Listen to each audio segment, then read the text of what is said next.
Good morning friends. आज की online कक्षा बीए पार्ट 2 पेपर 3 यूनिट 3 से संबंधित है और आज के टॉपिक का नाम है location of industry in India. Bharat में उद्योगों के स्थिति के लिए कौन कौन से कारक हैं, उनका प्रभाव कैसे पड़ता है, आज हम लोग इसी संबंध में चर्चा करेंगे। तो चलो शुरू करते हैं। भारत में उद्योगों की स्थिति। क्या आपने कभी सोचा है कि सूती वस्त्र उद्योग महाराष्ट्र गुजरात में ही ज़्यादा क्यों है? यह बिहार झारखंड में क्यों नहीं है? यदि नहीं तो मैं बताता हूँ कि उद्योगों की स्थिति विभिन्न कारकों पर निर्भर करती है, जैसे कच्चे माल की उपलब्धता, जल की उपलब्धता, बाजार की निकटता, बड़ी पूंजी की आवश्यकता होती है, यातायात, श्रम इत्यादि। कच्चे माल और उद्योगों के प्रकार में स्ट्रॉन्ग रिलेशनशिप होता है। तो चलिए देखते हैं कि विभिन्न कारकों का उद्योगों की स्थिति पर कैसे प्रभाव पड़ता है। कच्चा माल।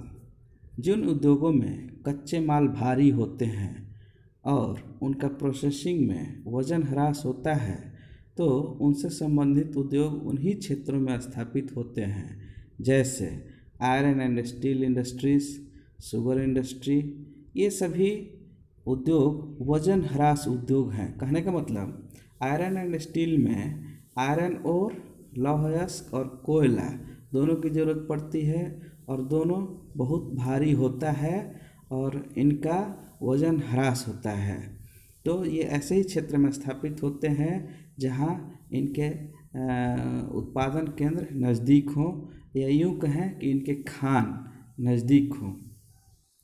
इसी प्रकार आप लोग चीनी उद्योग के बारे में समझ सकते हैं कि इसके लिए गन्ना को खेतों से काट कर बैलगाड़ी या ट्रैक्टर के माध्यम से चीनी मिल तक पहुंचाया जाता है। और आप कल्पना कीजिए कि एक ट्रैक्टर गन्ना से या फिर एक बैलगाड़ी गन्ना से कितना चीनी तैयार होता होगा। इसका मतलब ये है कि इसमें वज़न का ह्रास होता है। तो ऐसे उद्योग भी, हाँ, और दूसरी बात, गन्ने का रस ज़्यादा दूरी होने के कारण रास्ते में ही सूख जाएंगे और कम चीनी तैयार हुई। तो इस प्रकार के उद्योग वैसे ही क्षेत्र में स्थापित होते हैं जहाँ पर ये उपजते हैं, यानी जहाँ इनके खेत नज़दीक हैं, ये जिन क्षेत्रों में इनकी खेती होती है। आयरन एंड स्टील इंडस्ट्री की बात करें तो इनकी भी स्थापना भारत में बोकारो, दुर्गापुर, भद्रावती, भिलाई आदि जगहों पर हुई है और ये जगह इनके खान से, जहाँ से ये निकाले जाते हैं, उनसे ज़्यादा दूर नहीं है।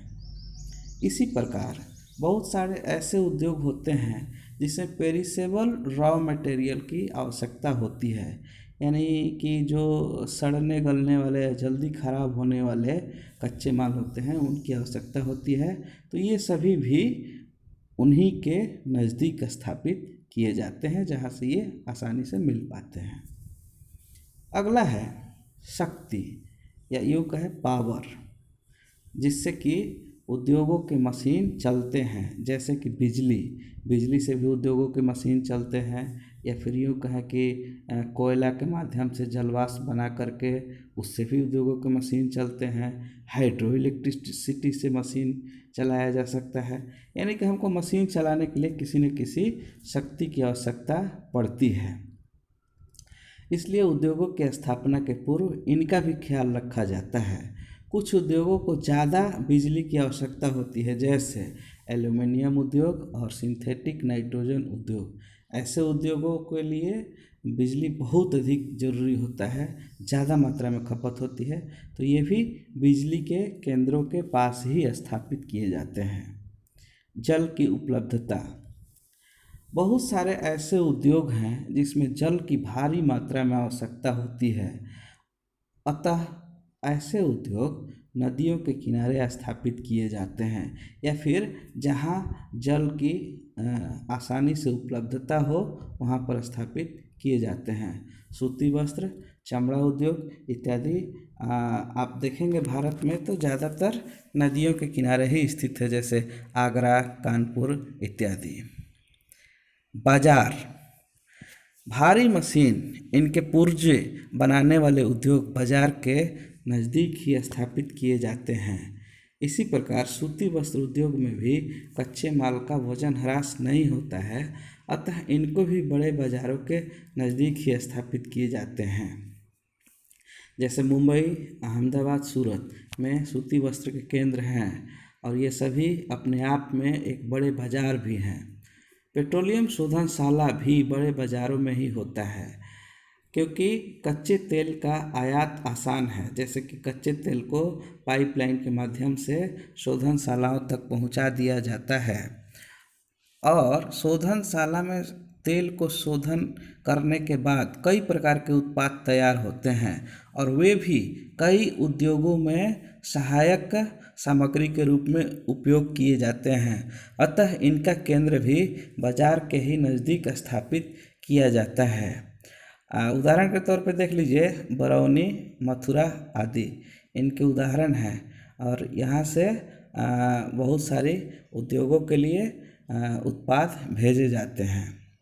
बड़े शहरों के बंदरगाह भी पेट्रोलियम शोधनशाला की स्थापना में महत्वपूर्ण भूमिका अदा करते हैं, क्योंकि बड़े बंदरगाह अक्सर बड़े बाजार भी होते हैं और वहाँ पर कच्चे तेलों का लाना और वहाँ से फिर उत्पादित माल को भेजना भी आसान होता है। यातायात, क्या कभी आपने सोचा है कि दिल्ली, मुंबई, कोलकाता, चेन्नई आदि शहरों में उद्योगों का जमावड़ा क्यों है? यदि नहीं तो जान लो, यहाँ यातायात का काफ़ी पहले ही विकास हो चुका था और ये सभी रेलवे के ट्रंक रूट से जुड़े हुए हैं। हालांकि रेलवे के विस्तार ने उद्योगों को भारत के अंदरूनी भागों में भी उद्योगों को स्थापित करने में मदद किया, इसलिए यातायात भी महत्वपूर्ण भूमिका अदा करता है। अगला है श्रम या लेबर। क्या बिना श्रमिक के या फिर बिना लेबर के आप उद्योगों की कल्पना कर सकते हैं?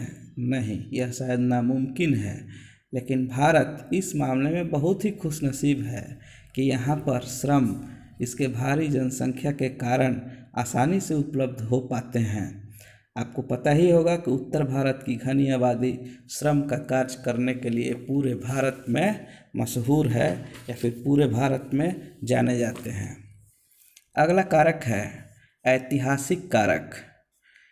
इसमें हम ऐसे बिंदुओं की चर्चा करते हैं जिसमें कि पहले से ही कई उद्योग चले आ रहे हैं और उनके इर्द गिर्द भी कई उद्योग स्थापित होते हैं। ये कोई नया केंद्र नहीं होता है।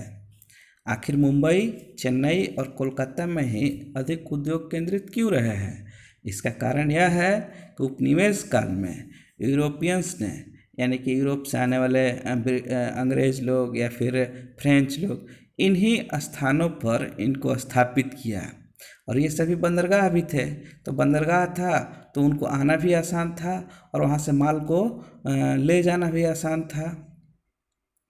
हमारे देश के पुराने उद्योग केंद्र जैसे कि बहुत सारे जगहों पे मलमल का केंद्र था, सूती वस्त्र का केंद्र था, कालीन का केंद्र था, तो उनको ब्रिटिश उत्पादों से कड़ा टक्कर लेना पड़ा। यानी कि जो अंग्रेज अपने यहाँ माल बना करके लाते थे उनसे इनको टक्कर लेना पड़ा। हालांकि इससे कई केंद्र बिखर गए और कई केंद्र उभर करके सामने आए और विकास भी किया। उपनिवेश काल के अंत में ब्रिटिश ने देश के कुछ अन्य भागों में उद्योगों को स्थापित किया, रेलवे लाइंस भी बनाए और इस प्रकार ऐतिहासिक कारक ज़्यादातर उपनिवेश से ही संबंधित है। अगला कारक है औद्योगिक नीतियाँ। आपको पता है कि भारत एक लोकतांत्रिक देश है, अतः यहाँ पर सभी क्षेत्रों के संतुलित विकास पर जोर दिया जाता है। इसी का परिणाम है कि भिलाई और राउरकेला जैसे आदिवासी और दूर दराज क्षेत्रों में लौह इस्पात उद्योग की स्थापना की गई ताकि उन पिछड़े इलाकों का भी समुचित विकास हो सके।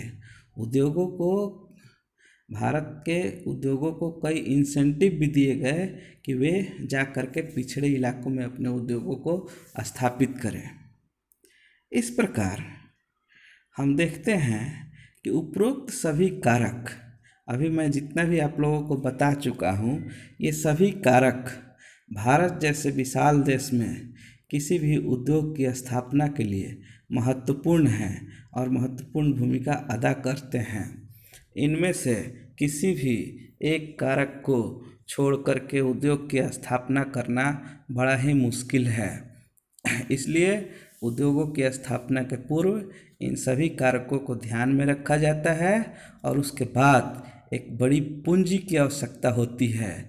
जो हमारे कई इंडस्ट्रियलिस्ट ऐसे हैं जिनके पास पूंजी बहुत है, वे लोग ऐसे जगह को, ऐसे मार्केट को, ऐसे केंद्र को अपने हिसाब से चुन करके वहाँ पर पूंजी लगाते हैं और उद्योगों की स्थापना करते हैं और वह उद्योग सफलतापूर्वक संचालित भी होता है और हमारे देश के विकास में योगदान करता है। बहुत बहुत धन्यवाद।